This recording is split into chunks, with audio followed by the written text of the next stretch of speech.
Good morning, everybody. Welcome to class this morning. Module 10, getting started off today, installing and managing end-user technology. And this will probably be one of the shorter live stream, probably the shortest live stream of the semester. Just because this is the module that kind of has the most overlap of any of the other modules that we kind of teach in this course. This module in particular probably has the most overlap with other courses that you've taken. When you look at like hardware, software support, and all the networking classes and all these other classes, you know, they're talking about installation and management of technologies. So really, you know, this is just kind of a reminder module, and it kind of gives us a little bit of a change of focus in terms of the things that we're looking at in this area. So we probably won't take a long time today to do this. But with that being said, just a couple of announcements to get us started off today. I'll be looking at grading your last module assignments today. I should have those done pretty soon. Also, just a reminder, as we're getting ever closer to the end of the semester, that final project is looming out there, and that final project is big. So you want to make sure that if you haven't even looked at that yet, you want to make sure that you're looking at that now. And you might also want to go ahead and get started on it, just so you don't have as much to do at the end of the semester. That's always beneficial. So we are talking about installing and managing end-user technologies today. And in talking about installing and managing end-user technologies, from our perspective, right, and the kind of stuff that we've been talking about in the last few modules, we have a certain set of things that we need to look at as we're approaching system installation. And remember, when we're talking about end-user technology here, we could be talking about anything from an entire data center to a mobile device or a simple PC. Right, end-user technology covers a wide range of different devices. But regardless of the complexity or simplicity of the device in question, we still have to face the exact same sort of background as we're approaching the situation. So when we're installing some kind of new system, one of the things that we have to kind of look at is everything that kind of surrounds it.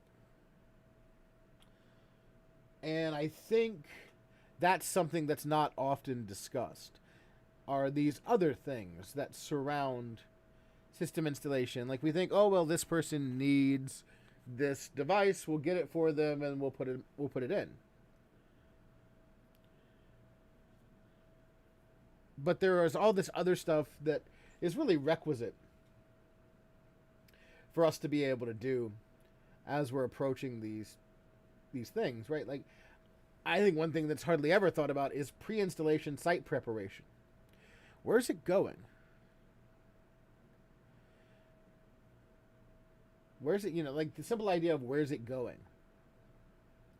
Right, like we had that problem recently, right? We're trying to kit out the hardware room, the cybersecurity room. It's going to be the cybersecurity room with some new systems, with some new computers and such. And, you know, we were looking at, you know, do we have the furniture that meets the needs to be able to use this technology? Like, can we put it somewhere? You know, if we want this person to have two 20-inch monitors, do they have the desk space to accommodate those two 20-inch monitors? So when we start looking at it through that perspective, we're not only looking at the system itself, but these other things that surround the system, and it starts to make the problem more complex. Right? Because if we've identified a computer need, right, and we've identified this need to say this individual needs two large monitors to do their job, two 20-inch monitors, two 24-inch monitors, whatever, to be able to do their job adequately and properly and efficiently, Well, the question comes up, well, do they have the desk space to support two 20-inch monitors? Well, if they do, okay. If they don't, what do we need to do then? Do we need to look at a desk for this individual as well? Do we need to look at other options? Right, like all these questions come up and all these situations make what seems like a simple decision that we kind of talked about earlier. You know, when we're making these decisions to purchase systems, it takes these decisions and makes them a little more complicated when we get to the installation phase. Because these are things that we should be talking about. So we see these pre-installation site preparation issues. We see site management documentation being necessary. Okay, we've got this new system in place. How are we going to support it? How are we going to work with it? Do we have the standard operating procedures for this piece of machinery? Do we have maintenance manuals? And do we have an understanding of the things that we need to do to be able to manage this new system that we have installed? And, you know, that's all outside of the standard hardware installation that we do, the network installation that we need to do, the application, the software installation that we need to do. Right, like if we look at this screen here, we see essentially these first two major bullet points being things that are lesser considered. While the rest of the stuff here is more or less the material that you get in the other courses, the material that you get in hardware classes, in networking classes, in business, you know, in the information systems classes. All this sort of stuff. So we're going to focus on this top half here. We're going to focus on the pre-installation site preparation. We're going to focus on the site management documentation. And that'll essentially be the end of our stream today.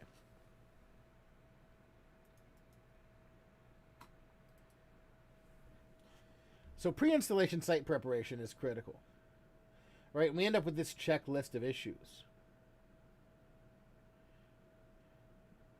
And I think one of the things that, you know, I think this is something that's not often considered, right? Do we have the space to fit this? Are there any constraints in that space? Right? You might look at these two and you might think, well, space requirements versus space constraints. Like, isn't that the same thing? And it's not quite the same thing.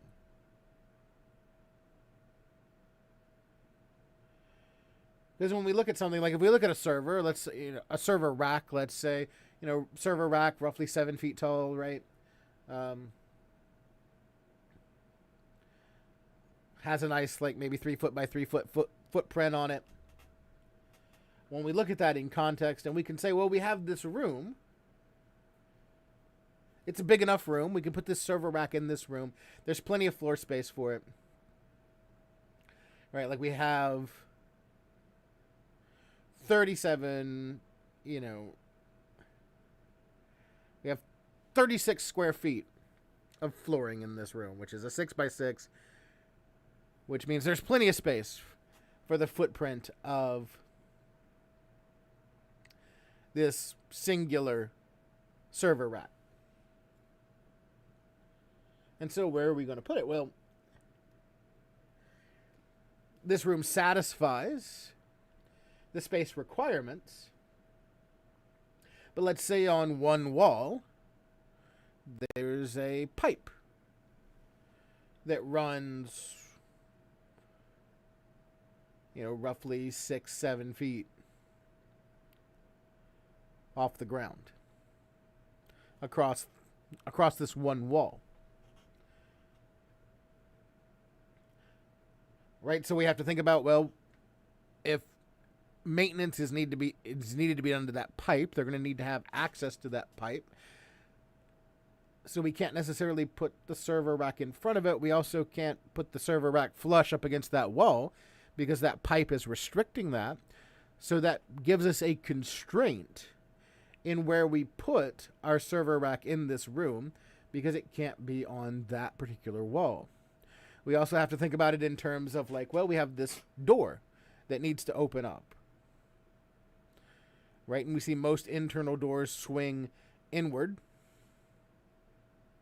So if I have to open a door in a space,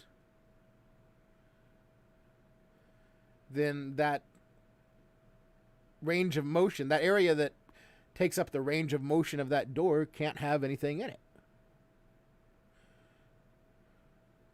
Right, so all of a sudden, this 6 foot by 6 foot room that could easily fit this server has a lot of constraints put onto it because of things that are requisite regarding that room. You know, we have this pipe that's blocking access to this certain part of the room, and we need to be able to open and close the door. So that's the difference kind of between our space requirements and our space constraints. Do we need any special furniture for this device that we're installing? And sometimes that's going to be required, and sometimes it's not. You know, like if we look at certain systems, one of the things ideally that we might want is to lift them up off of the floor. Right, like when you think about, like, say, one of our Fred units. Like, I think many of you have probably encountered one of the forensic units that we have here. You know, it's basically just an extra large computer, so it can meet, you know, the specified needs of doing forensic imaging and things of that nature. Accommodate those needs of the machine. So it's big, it's heavy, and ideally we'd probably want it up off the ground a little bit. So if we were to put, say, a Fred unit into an environment, we'd have to have a piece of furniture that could lift it up off the ground, that would have to be able to support the weight and the footprint of that device. Right, so we'd have to have some kind of special furniture for it. Material storage requirements, you know, is there something that goes along with this that we'll need? And if so, you know, do we have the storage there available for it?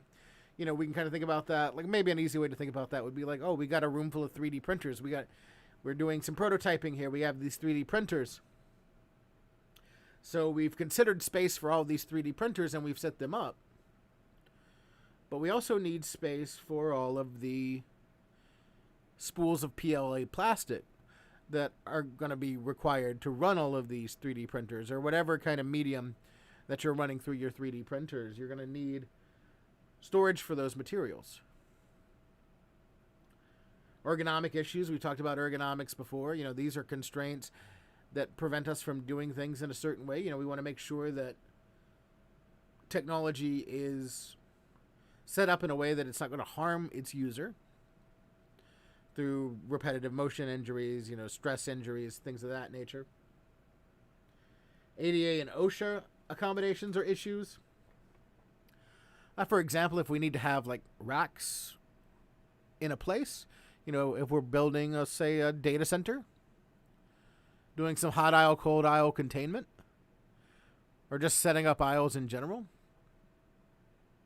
ADA, Americans with Disabilities Act's regulations would state that you have to have enough space between the rows for a wheelchair to be able to get through there, right? So, you know, one, if you're putting your server racks too close, you know, if you're having small rows there anyway, that's going to impair functioning.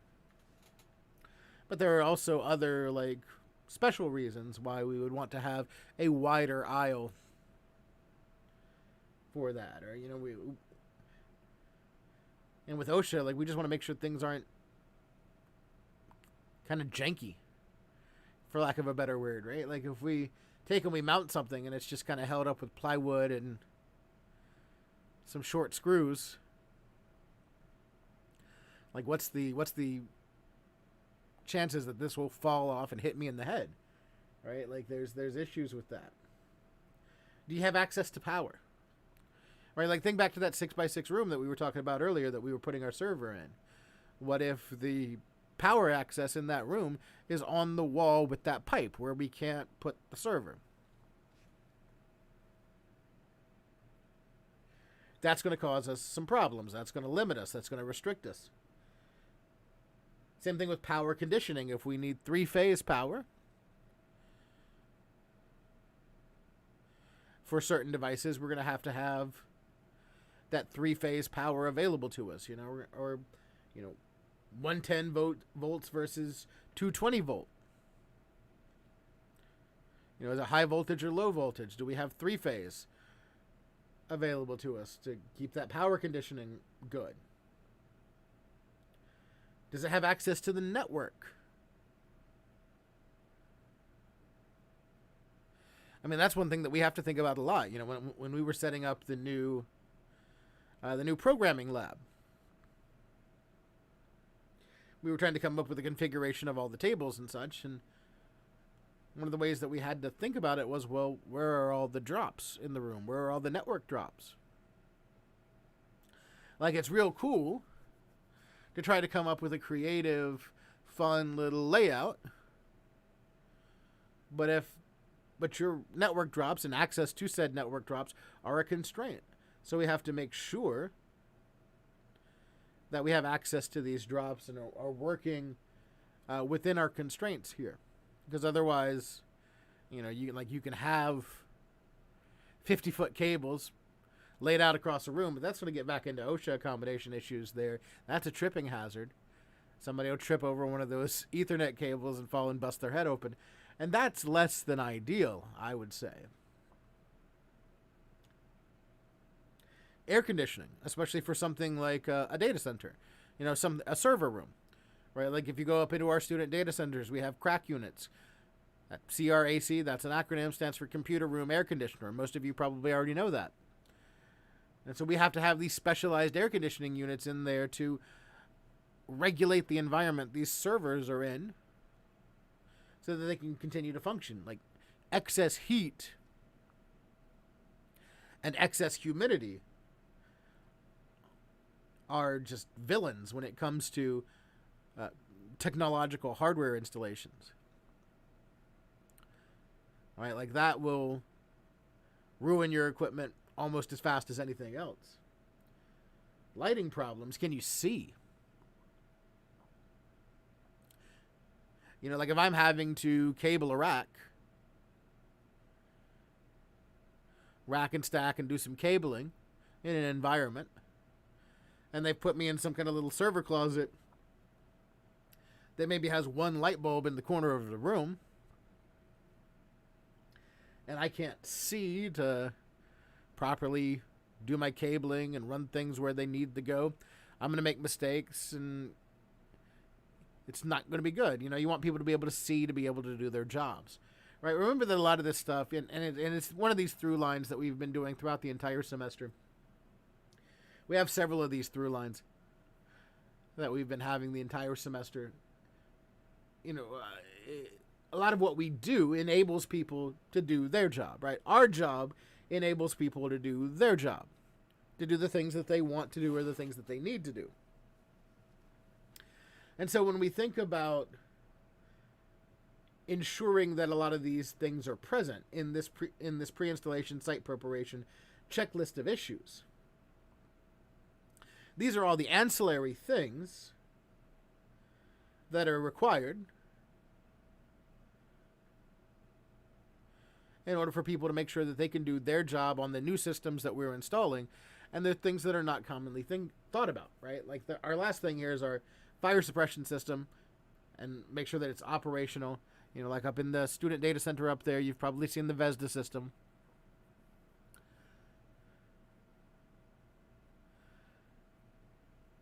And you probably have an understanding of how that works. The fact that this stuff does get that hot, it can overheat, or there can be some kind of electrical wiring issue that could cause a fire. And we want to be able to not burn the whole place down, as it were.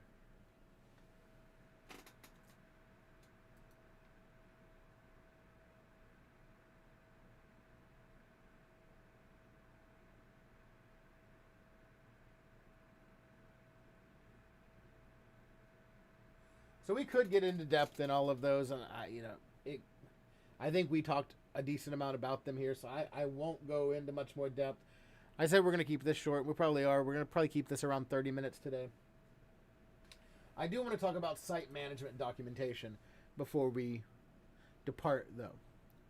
In particular, a site management notebook, because I believe there is a lab that you're working on in this module, if I remember correctly, that works with site management documentation, particularly a site management notebook. And a site management notebook essentially takes and consolidates all the important information about any technological equipment. So this is going to be something that is going to be important in any business situation where you're utilizing a lot of technology. And when we're talking about this technological equipment here, we're talking about the hardware, we're talking about the software, we're talking about the operating system, and we're talking about the network. Essentially, any device or any software, anything that you would need to run that technological equipment, you need to have the information about that consolidated in your site management notebook. And this is one, it's going to serve as a knowledge base for you. Right? Like, you're going to have all of this knowledge about how things were installed. You know, how was this configured? What did we do here? Where's the power run? What types of power needs does it have? What are our standard operating procedures for using this? How do we turn it on? How can we turn it off? What do we do if we need to reboot this? You know, we're creating this essentially a book about how our system works, so that anyone can come in, they can look at this book, and they can say, okay, I can use this to operate things, diagnose, troubleshoot, reconfigure, upgrade, and change things, make repairs if I need to. Right? It's all in this document.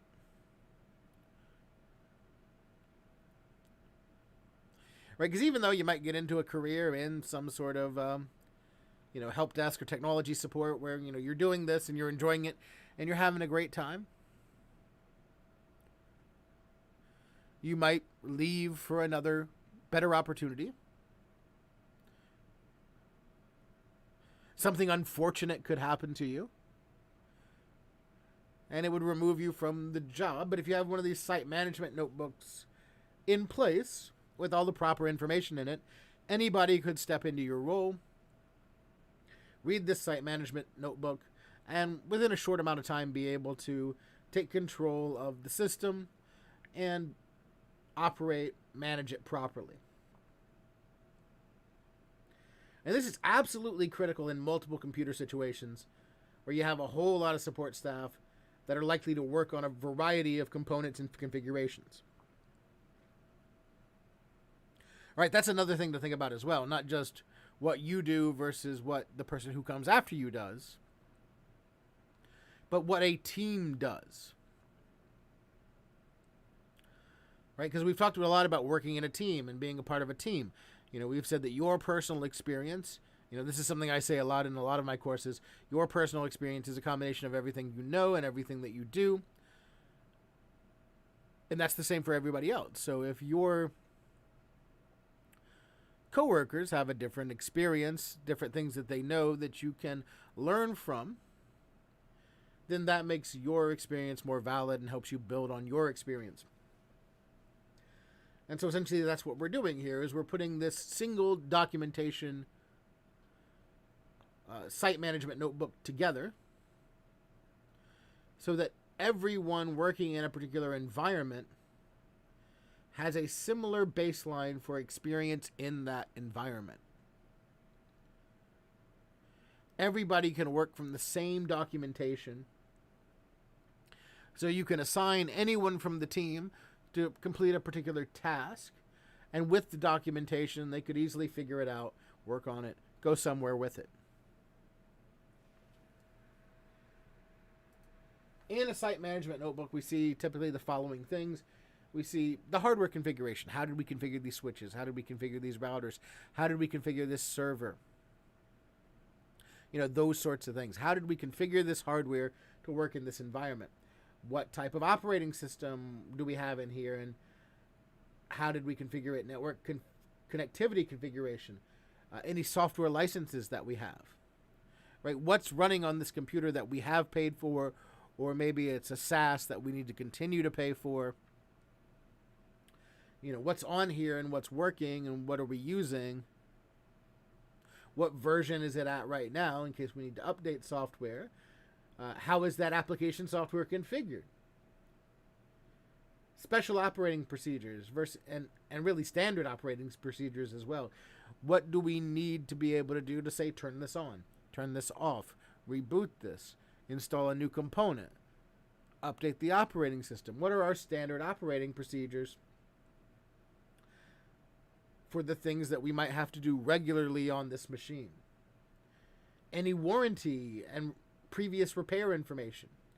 Is this under warranty? What do we have to do to get something covered under warranty?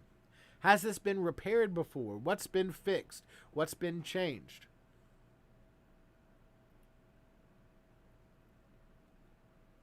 Any problems that could have been encountered along the way, and any backups that you have for this device is pretty critical. So when you're building a site management notebook, you're building all of these things in there, and that's going to give you a comprehensive look at a system that anybody, whether it's multiple members of a team or it's somebody new coming into the team, will be able to kind of pick it up, read through it, and use this as a foundation to be able to work on a system, which is incredibly critical. So I just want to kind of check my notes here just to see